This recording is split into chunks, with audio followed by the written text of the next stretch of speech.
സുജയ്, നിന്നെ ഞാൻ എവിടെ അന്വേഷിച്ചു? നീ ഫംഗ്ഷൻ വരുന്നില്ലേ? മിനി പോയിക്കോ, ഞാൻ വരുന്നില്ല. അല്ലെങ്കിലും എനിക്കറിയാം മിനി അയാളുടെ സൈഡാണെന്ന്. എന്നാര് പറഞ്ഞു? ഞാൻ കണ്ടല്ലോ മിനി കൈയടിച്ച് തകർക്കുന്നത്.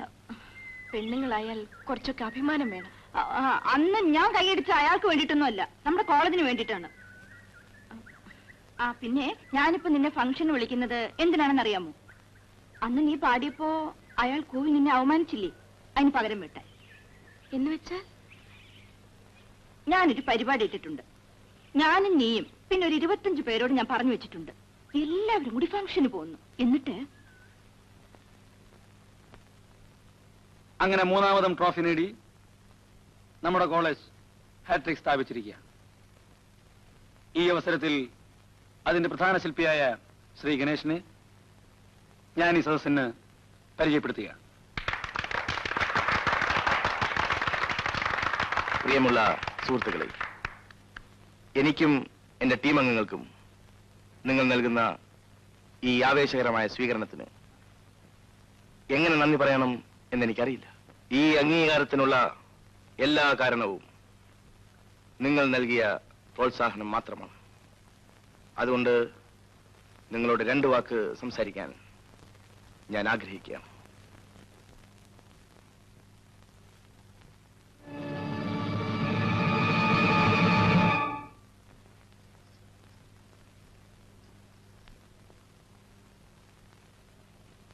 എന്താ പ്രിയേ, മുഖത്തിനൊരു ഗൗരവം? ഏതായാലും നിങ്ങൾ ഇന്ന് കാണിച്ചത് തീരെ മര്യാദയായില്ല. ഒരു മര്യാദ കുറവുമില്ല. അന്ന് സുജ പാടിയപ്പോ ഗണേശൻ കൂവാമോ? അന്ന് പ്രിയ ഇതുപോലൊന്നും സംസാരിച്ചില്ലല്ലോ. എന്ന് കരുതി നിങ്ങൾ ഇങ്ങനെ തുടങ്ങിയാൽ ഗണേശന്റെ വാശി കൂടുകയല്ലേ ഉള്ളൂ. കൂടിക്കോട്ടെ. എവിടം വരെ കൂടുമെന്ന് ഒന്ന് അറിയണമല്ലോ. ഓക്കെ, ഞാനൊന്നും പറയുന്നില്ല. ഞാനിതിൽ തലയിടാതിരിക്കുക ഭേദം.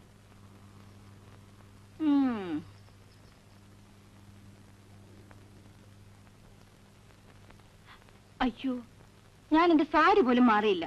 മെസ്സും അടച്ചു കാണും. വാ സുജി.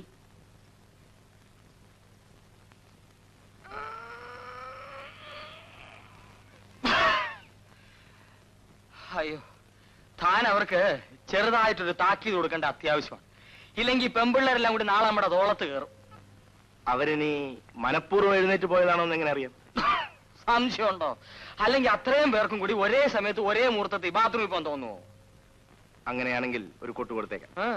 പിന്നെ എന്നും വൈകുന്നേരം 5 മണിക്ക് ഗായികയും സഖിയും കൂടി കോഫി ഹൗസ് ഒരു വരവുണ്ട്. അവിടെ ചെന്ന് പറഞ്ഞാൽ മതി. What you say?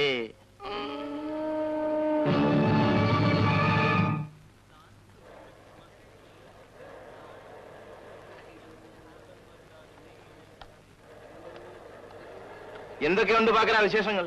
ഒന്നുമില്ല സാർ, സാറിന്റെ ആൾക്കാരൊക്കെ അവിടെ ഉണ്ട്. ശരി, നടക്കട്ടെ.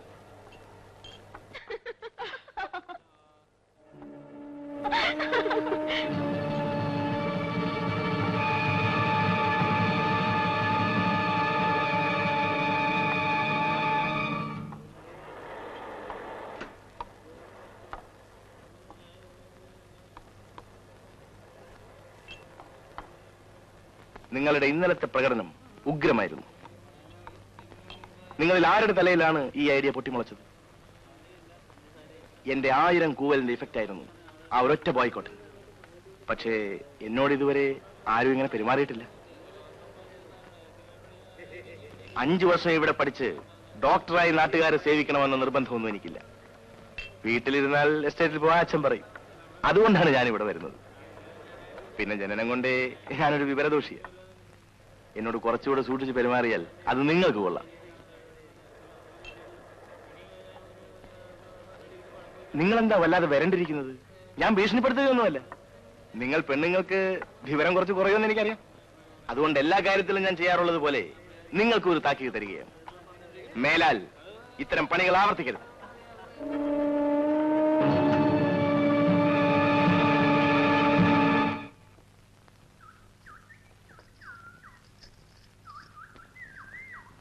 ഇന്നല്ലേ പ്രിയ അനാട്ടമി പ്രൊഫസറുടെ സെൻഡ് ഓഫ് പാർട്ടി? അയ്യോ അതെ, നമ്മുടെ ജീവിതത്തിലെ ഏറ്റവും സന്തോഷം നിറഞ്ഞ ദിവസമാണിന്ന്. എന്താ? ഓ, എന്തൊരു ബോറ് ക്ലാസ് ആയിരുന്നു അങ്ങേരുടേത്. ആദ്യത്തെ ക്ലാസ് കഴിഞ്ഞപ്പോഴേ ഞാൻ മനസ്സിൽ കരുതിയതാ എത്രയും പെട്ടെന്നൊരു യാത്രയയപ്പ് നൽകണമെന്ന്. പക്ഷെ ഞാൻ പോകുമായിരുന്നു. മാച്ച് ചെയ്യുന്ന സാരിയും ബ്ലൗസും ഡോബി കൊണ്ടുപോയിട്ട് ഇതുവരെ കൊണ്ടു തന്നില്ല. സാരിയും ബ്ലൗസും ഇല്ലെങ്കിലും ഞാൻ പോകും. രൂപ 25 പാർട്ടിക്ക് വേണ്ടി കൊടുത്തിട്ടുള്ളതേ, അത് മുതലാക്കണ്ടേ? എന്താ സൂചി വരുന്നില്ലേ? ഞാൻ വരുന്നില്ല. എന്തിനാ ഈ കോല് വിദഗ്ധന്മാർ വരുന്നിടത്തൊക്കെ ഞാൻ വരുന്നത്? കണ്ടോ പ്രിയേ, ഇതാണ് ഇവളുടെ കുഴപ്പം. നിനക്ക് ഗട്സ് ഇല്ലാത്തതാ കാരണം. ആര് വന്ന നിനക്കെന്താ? ആ പിന്നെ ഹോട്ടൽ ദ്വാരകയിലെ പാർട്ടിയാ. അവിടുത്തെ മസാല ദോശ നീ തിന്നിട്ടുണ്ടോ? ഞാൻ പോന്നു. ഒരു പ്രത്യേക ക്യാരക്ടറാ അവൾ. എപ്പോഴും ഇങ്ങനെ ആദ്യം വാശി പിടിക്കും, പക്ഷേ ഞാനവളെ കൊണ്ടുവരും നോക്കിക്കും. Hi, hello. നിന്റെ പരാതിയൊക്കെ മാറിയല്ലോ. പൂവൽ സംഘം ഒന്നും വന്നിട്ടില്ല. ദേ വരുന്നു. എന്ത് പാർട്ടിയാ സാറേ? ഹായ്.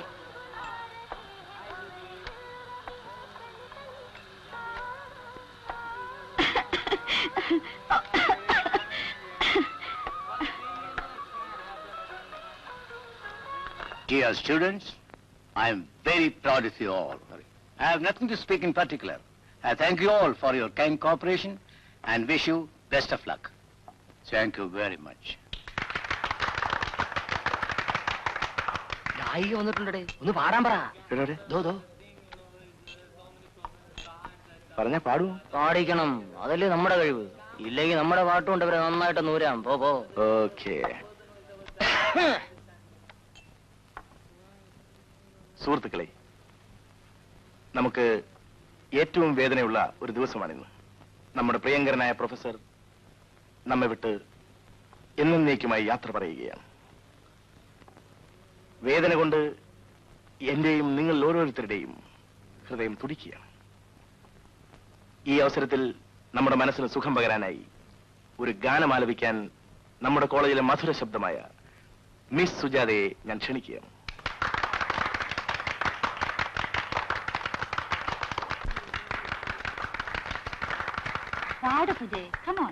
ഇല്ല, ഞാൻ പാടില്ല. ഇത്തവണ ഞാൻ ഒരിക്കലും കൂവില്ല. എന്ത് സംഭവിച്ചാലും ഒരു പാട്ട് പാടും. പാടണ്ട സുജി. അയ്യോ, മിനി പാടണ്ട. സുജാതയും പാടുന്നില്ല. അങ്ങനെ ഞങ്ങളെ കൊച്ചാക്കിയാലോ? പാടുമോ ഇല്ലയോ എന്ന് സുജാതയാണ് പറയേണ്ടത്. സുജാതയുടെ ഇരിപ്പ് കണ്ടാൽ ചിലപ്പോ പാടുമെന്നാ തോന്നുന്നത്. സുജാതയ്ക്ക് വേണ്ടി ഇപ്പൊ ഞാനാണ് പറയുന്നത്. അവള് പാടുന്നില്ല. സുജാതയുടെ സെക്രട്ടറി പറഞ്ഞ സ്ഥിതിക്ക് ഇനി പാടുമെന്ന് തോന്നുന്നില്ല. അതുകൊണ്ട് നിങ്ങൾക്ക് വേണ്ടി, നിങ്ങളുടെ ആനന്ദത്തിന് വേണ്ടി ഞാൻ പാടാൻ തീരുമാനിച്ചിരിക്കുന്നു. എന്റെ പാട്ട് ഒഴിവാക്കി തരുന്നതാണ് നല്ലത്. I can give you 3 chances. 1, 2, 3.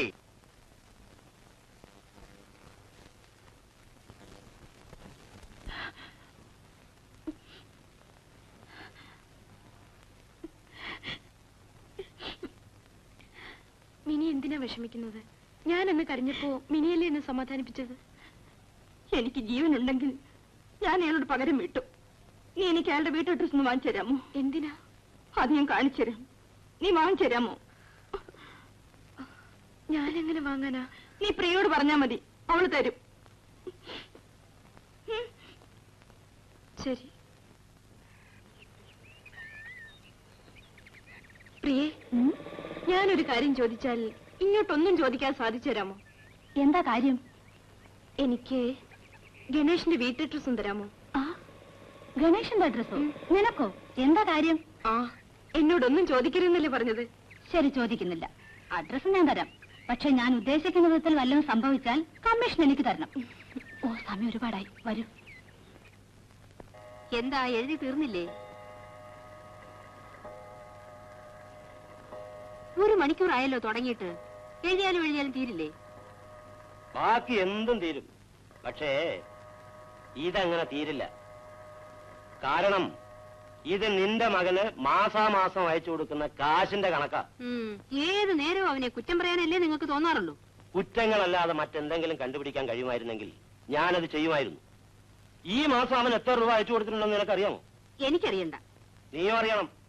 നീ അവന്റെ അമ്മയിൽ. ഇത് നോക്കിയേ, 2500 രൂപ ഇതിനകം അയച്ചു കഴിഞ്ഞു. അതുകൂടാതെ ഇന്നത്തെ ലെറ്റർ 300 രൂപയ്ക്ക്. ശരി, അയച്ചു കൊടുക്കാം. പഠിച്ചൊന്ന് പാസ്സായി വന്നാ മതിയായിരുന്നു. ഇത് മഹത്തായ 7ാമത്തെ വർഷമാ പഠനം തുടങ്ങുന്നത്. എന്ന് പറഞ്ഞ ബേബിയുടെ കാര്യം നിങ്ങൾക്കറിയാമല്ലോ. അവൻ എഴുതാറുണ്ടല്ലോ. അവന് പഠിക്കാൻ നേരമില്ല, കളിക്കാനേ നേരമുള്ളെന്ന്. എടി, അവന് കളിക്കാനാണെങ്കിൽ ഞാൻ ഇവിടെ ഒരു കോട്ടുണ്ടാക്കി കൊടുക്കുമായിരുന്നല്ലോ. എന്തിനാ അവൻ ഇത്ര പാടുപെട്ട് മെഡിക്കൽ കോളേജിൽ പോയി ബുദ്ധിമുട്ടുന്നത്? നിന്നെ പോലെയുള്ള അമ്മ തന്നെ അവന് ആവശ്യം. എന്തും പറഞ്ഞ് വിശ്വസിപ്പിക്കാമല്ലോ. എന്തെങ്കിലും ആട്ടെ, ആണും പെണ്ണുമായിട്ട് ഒന്നല്ലേ ഉള്ളൂ. അത് രക്ഷയായി. ഇത്തരത്തിലുള്ള സാധനം ഒന്നും മതിയല്ലോ.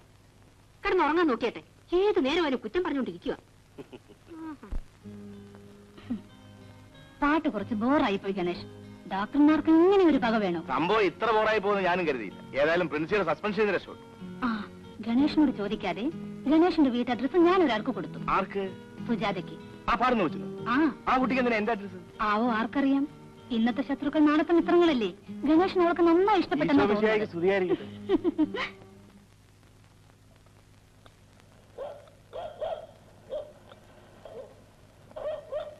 നീ എന്താ ഇന്ന് പതിവില്ലാതെ കുളിച്ച് അമ്പലത്തിൽ പോയ മട്ടുണ്ടല്ലോ? ഇന്നത്തെ ദിവസത്തിന്റെ പ്രാധാന്യം എന്താണെന്നറിയാമോ? എന്താ? നീ തന്നെ പറ. നമ്മുടെ ബേബിയുടെ പിറന്നാളാ. ഓ, അത് ശരി. മകന്റെ പിറന്നാളിന് അമ്മ അമ്പലത്തിൽ പോയാൽ മതിയോ? ആട്ടെ, അമ്പലത്തിൽ പോയിട്ട് എന്തൊക്കെ പ്രാർത്ഥിച്ചു? അവന് നല്ല ബുദ്ധി തോന്നണേന്ന് പ്രാർത്ഥിച്ചു. നല്ല ബുദ്ധി എന്ന് പറഞ്ഞാൽ അവന് കല്യാണം കഴിക്കാൻ തോന്നണേന്നല്ലേ? അവൻ അങ്ങനെ തോന്നിയിരുന്നെങ്കിൽ എനിക്കൊരു മാസം 2000 രൂപ ലാഭമായേനെ. ഏതായാലും നാളെ മുതൽ ഞാനും ഒന്ന് പ്രാർത്ഥിക്കാൻ പോവുക. വല്ല ഗുണമുണ്ടോന്ന് നോക്കട്ടെ. നീ ഇതൊന്ന് പൊട്ടിച്ച് വായിച്ചേ, എനിക്ക് കണ്ണട വേണം.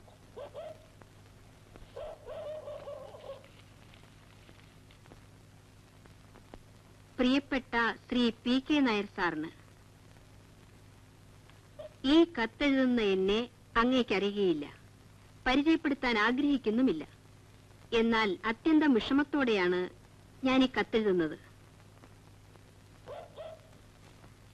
അങ്ങയുടെ മകനെന്ന നിലയിൽ ഗണേശ് എന്ന് പേരുള്ള ഒരു നീചൻ മെഡിക്കൽ കോളേജിൽ പഠിക്കുന്നത് വാസ്തവമാണല്ലോ.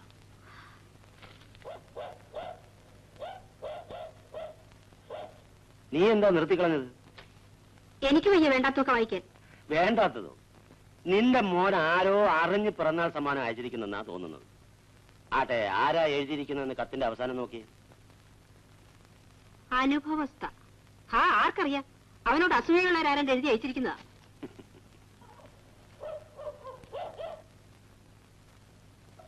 ബേബിയുടമ്മേ, ബേബിയുടമ്മേ,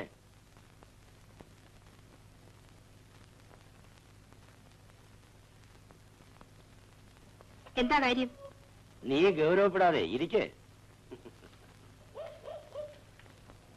കത്തത്ര നിസ്സാരമൊന്നുമല്ല, വളരെ കാര്യമാത്ര പ്രസക്തമാണ്.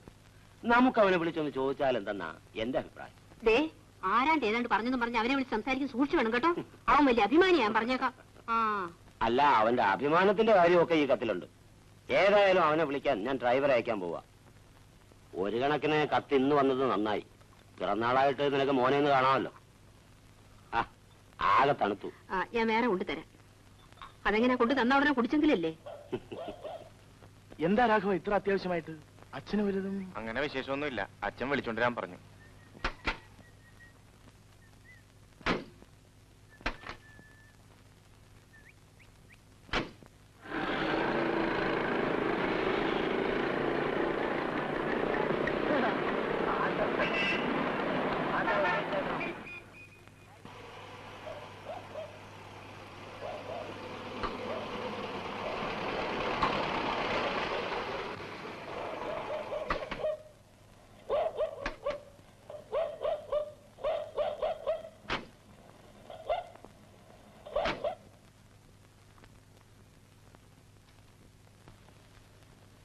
എന്താ അച്ഛാ ഇത്ര അത്യാവശ്യമായിട്ട്?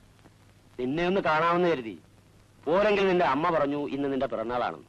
എന്നാൽ നിന്റെ കൂടെ ഇരുന്ന് ഉണ്ണാമെന്ന് വിചാരിച്ചു. നീ ഇരിക്കെ. ഇന്നെന്റെ പിറന്നാളാണോ? ഞാൻ അറിഞ്ഞില്ല. നീ ഒന്നും അറിയുന്നില്ലല്ലോ. ആട്ടെ, ഇന്ന് നിന്റെ പിറന്നാളാണെന്ന് അവിടെ ആർക്കെങ്കിലും അറിയാമോ? ഇല്ല. എന്താ? അവിടെയാണ് നിനക്ക് തെറ്റുപറ്റിയത്. നിന്നെ അറിയാവുന്ന ആരോ ഒരാൾ അവിടെയുണ്ട്. അയാൾ നിനക്കായി ഒരു മംഗളാശംസ എഴുതി അയച്ചിട്ടുമുണ്ട്. എഴുതി അയച്ചു? എവിടെ? കത്ത് തരാം, പക്ഷേ ഒരു വ്യവസ്ഥ. ഉറക്കെ നിർത്താതെ എനിക്ക് കേൾക്കത്തക്ക വിധത്തിൽ വായിക്കണം. പ്രിയപ്പെട്ട ശ്രീ പി.കെ. നായർ സാറിന്, ഈ കത്തെഴുതുന്ന എന്നെ അങ്ങേക്ക് അറിയുകയില്ല, പരിചയപ്പെടുത്താൻ ആഗ്രഹിക്കുന്നുമില്ല. എന്നാൽ അത്യന്തം വിഷമത്തോടു കൂടിയാണ് ഞാൻ ഈ കത്തെഴുതുന്നത്. അങ്ങയുടെ അങ്ങയുടെ മകൻ എന്ന നിലയിൽ ഗണേഷ് എന്ന് പേരുള്ള ഒരു നീചൻ മെഡിക്കൽ കോളേജിൽ പഠിക്കുന്നത് വാസ്തവമാണല്ലോ. അഭിമാനത്തോടെ ജീവിക്കാൻ ആഗ്രഹിക്കുന്ന ഞങ്ങൾ. എങ്ങനെയുണ്ട് മംഗളപത്രം? അല്ല, അച്ഛനത് വിശ്വസിച്ചോ? ഏയ്, ഞാൻ വിശ്വസിച്ചില്ല. അതുകൊണ്ടാണ് നിന്നെ വിളിച്ചത്, വിശ്വസിക്കണോന്ന് അറിയാൻ. ഹോസ്റ്റലിലെ ഫ്രണ്ട്സ് ആരോ എന്നെ പറ്റിക്കാൻ എഴുതിയതാ. അല്ല, ഇങ്ങനെ ഒരു കത്ത് വന്നിരുന്നുവെന്ന് നീ അറിഞ്ഞാ മതി. മോൻ എപ്പോ വന്നു? ഇപ്പൊ വന്നേ ഉള്ളൂ. കണ്ടോ, എന്റെ മോൻ ആകെ അങ്ങ് ക്ഷീണിച്ചു. രാവും പകലും ഇല്ലാണ്ട് പഠിക്കുന്നോണ്ടായിരിക്കും. അബദ്ധം പറയാതിരിക്കെ. അവൻ രാവും പകലും ഇല്ലാതെ കളിക്കുകയാണെന്ന് നിനക്ക് അറിഞ്ഞൂടെ? നീ വാ മോനെ, കുളിച്ചു വല്ലതും കഴിക്ക്. അവൻ വന്ന് കേറിയില്ല, അതിനു മുമ്പേ തുടങ്ങി.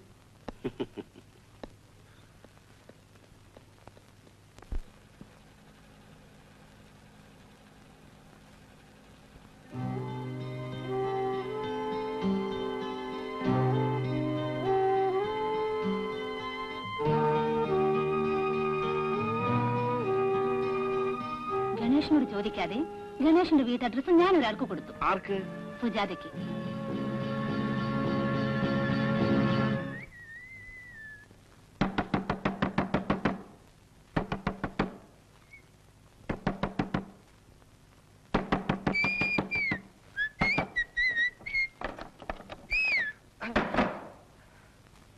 എന്താ ഗണേഷ്, എന്താ കാര്യം?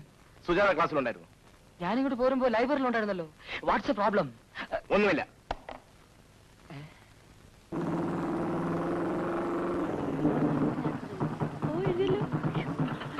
എക്സ്പെക്ട് കേട്ടോ അത് വരുമെന്ന്. ഞാൻ നിന്നോട് നേരത്തെ പറഞ്ഞു. മാഡം ക്ലാസ്സിൽ പറഞ്ഞായിരുന്നു, ഞാൻ ശ്രദ്ധിച്ചില്ല കേട്ടോ അത്. ആ ഞാൻ നോക്കാനി സാരല്ലടി. അനുഭവസ്ഥേ നിൽക്കാൻ. കത്ത് ഞാൻ വായിച്ചു. ഇത്ര നല്ല സാഹിത്യം കയ്യിലുണ്ടെന്ന് ഞാൻ കരുതിയില്ല. താനെന്താ എഴുതി കൈവശം നന്നാക്കിയോ? എന്താ ഈ പറയുന്നത്? ഞാൻ പോട്ടെ. പോകാൻ വരട്ടെ. എന്റെ കൈവിടാൻ. വിടാനല്ലല്ലോ പിടിച്ചത്. താൻ കരുതി തന്റെ ഈ മിണ്ടാപ്പൂച്ച അഭിനയം കൊണ്ട് എന്നെ വിഡ്ഢിയാക്കാമെന്ന്. പക്ഷെ പെണ്ണുങ്ങൾക്ക് ഇത്തരം വാശി അപകടമാണ്.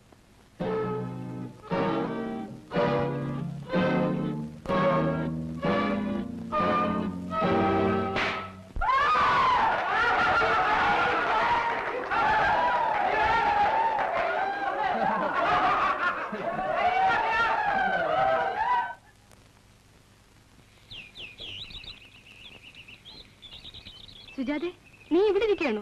നിന്നെ കാണാൻ ആരോ വന്നിരിക്കുന്നു.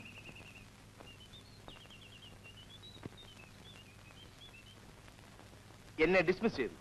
അറിഞ്ഞു കാണില്ലല്ലോ. വിശ്വാസമായില്ലെങ്കിൽ ഇതാ ഓർഡർ. എന്നെ ഡിസ്മിസ് ചെയ്തതുകൊണ്ട് എനിക്ക് വലിയ മനപ്രയാസമൊന്നുമില്ല. ആ, ഒരു ചെറിയ അസൗകര്യം ഉണ്ടെന്ന് മാത്രം. ഹോസ്റ്റലിലെ മുറി ഒഴിഞ്ഞു കൊടുക്കേണ്ടി വരും. എനിക്കും പണ്ടേ ലോഡ്ജിൽ താമസിക്കുന്നതാണ് ഇഷ്ടം. പിന്നെ കയ്യിൽ ബലമായി അമർത്തിപ്പിടിച്ചപ്പോൾ 3-4 വളകൾ പൊട്ടിപ്പോയെന്നാണ് എന്റെ ഓർമ്മ. എനിക്കതിൽ വിഷമം. പക്ഷെ എന്നെ പരസ്യമായി തല്ലി ഈ കോളേജിൽ നിന്ന് ഡിസ്മിസ് ചെയ്ത് പറഞ്ഞയച്ചിട്ട് പഠിത്തം പൂർത്തിയാക്കി ഡോക്ടറായി പോകാമെന്നൊന്നും കുട്ടി ധരിക്കണ്ട. താനിവിടെ പഠിത്തം പൂർത്തിയാക്കില്ല. അത് പറയാനാണ് ഞാൻ വന്നത്. വരട്ടെ.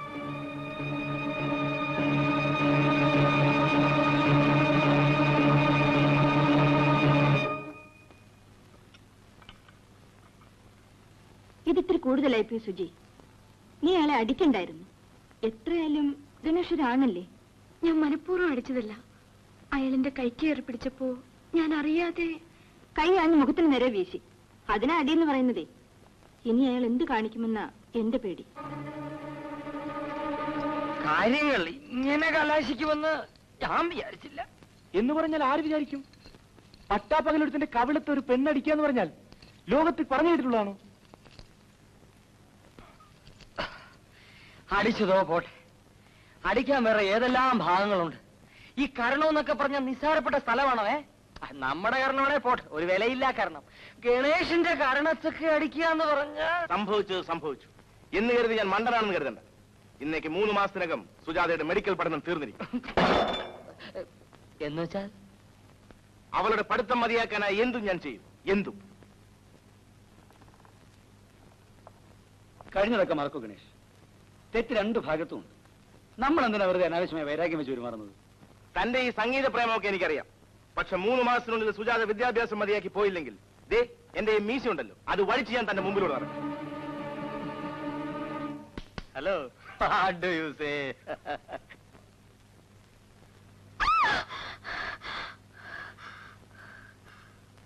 എന്താ സുജാതെ? എനിക്ക് പേടിയാവുന്നു പ്രിയേ. അയാൾ എന്നെ വല്ലതും ചെയ്താലോ? ഒന്നും സംഭവിക്കില്ല. ഞാനല്ലേ പറയുന്നത്. കടന്നുറങ്ങും.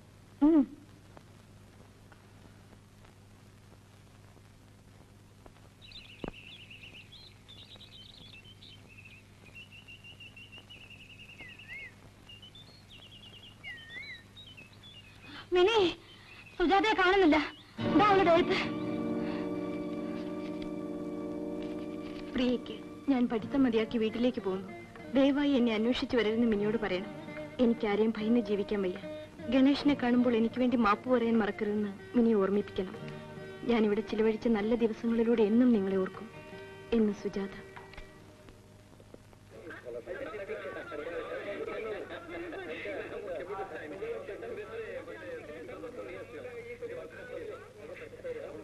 നിക്കടോ. എവിടെയോ സെക്രട്ടറി തന്റെ ബോസ്? സുജാത പഠിത്തം നിർത്തിപ്പോയി.